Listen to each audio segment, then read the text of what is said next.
नमस्कार. मी आज तुम्हाला कोकोनट पुडिंग रेसिपी करून दाखवणार आहे. खूप छान लागतं हे पुडिंग, खायला पण आणि टेस्टी पण, आणि होतं पण खूप छान. एकदा नक्की ट्राय करून बघा माझ्या पद्धतीने. खूप छान झालेलं आहे. एकदम असं मऊ झालेलं आहे. त्यासाठी मी ओलं खोबरं वेळतीवर किसून घेतलेलं आहे. हे 1.25 कप झालेलं आहे माझं खोबरं हे ओलं.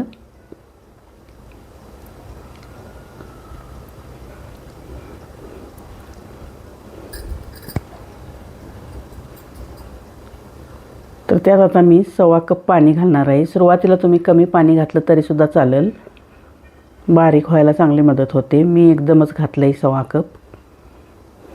हे आता वाटून घ्यायचं बारीक. वाटून झालेलं आहे आता हे. आता एका कापडामधून आता त्याचं दूध काढून घ्यायचं. खाली गाळणी ठेवली आहे मी आणि पातेलं बाउल ठेवला आहे.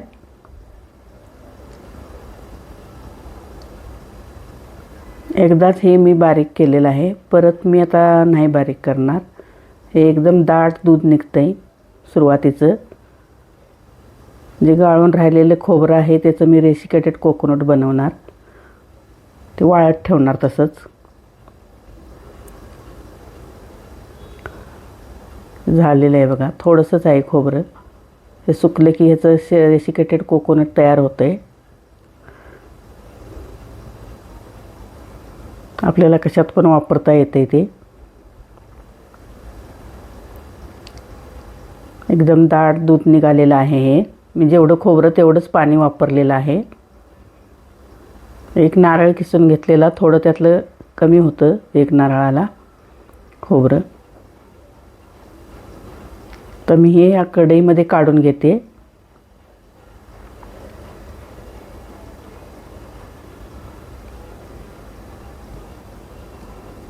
तर ह्यामध्ये मी 4 टेबलस्पून साखर घालून घेते.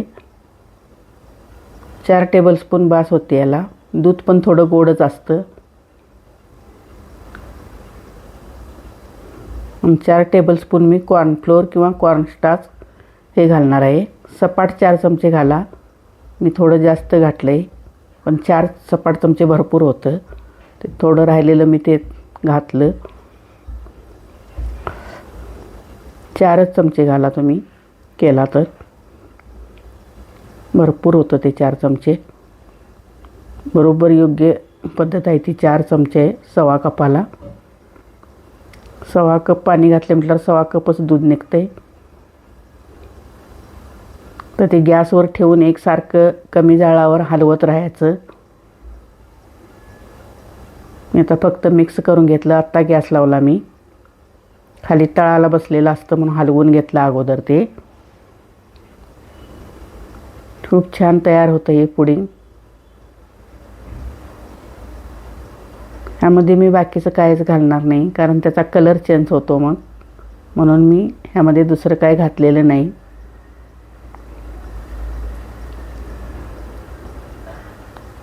हे झालेलं आहे बघा. आता थोडंसं दाट झालं, थोडंसं कमी, ह्याच्यापेक्षा थोडंसं पातळ व्हायला पाहिजे. ते 1 चमचा मी जास्त झाला माझा, तरीसुद्धा काय नाही हरकत, होतंय बरोबर ते. हे चांगलं शिजलं आहे आता. तर गॅस बंद करून घेते मी.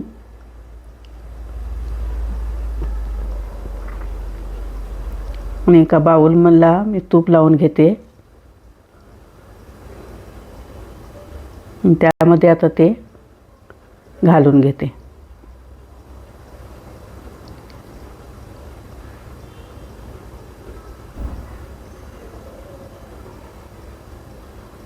मी सांगितलेल्या पद्धतीने नक्की करून बघा.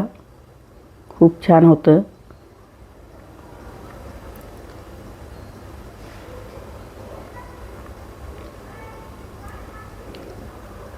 हे आता मी गार करायला ठेवणार. आपोआप हे होतं घट.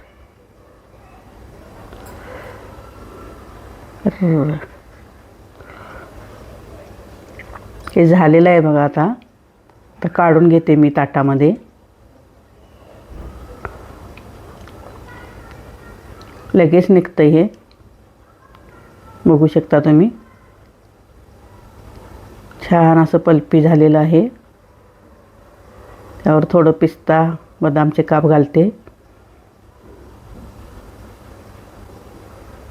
आणि आता तुम्हाला ते कट करून दाखवते मी.